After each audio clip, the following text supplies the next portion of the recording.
תרגול לתאום בין נשימה ותנועה. נשכב על הגב, ידיים לצד הגוף, ברכיים כפופות.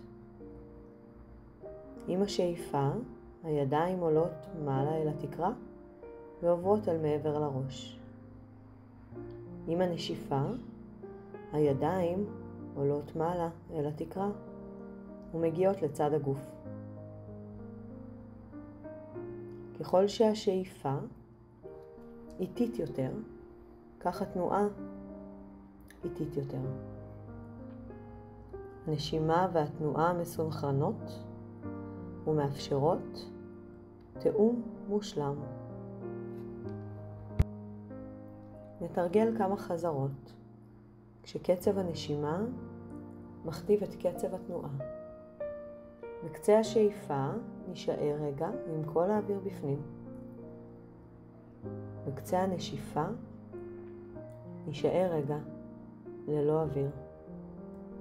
קומבקה, עצירת נשימה. שאיפה,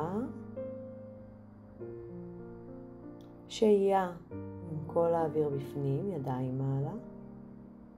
כשעולה הצורך, נשיפה איטית, ארוכה. שהייה עם כל האוויר בחוץ, ללא תנועה. תרגלו כך למשך 10 עד 15 נשימות, ותראו איך אתם מרגישים. בהצלחה.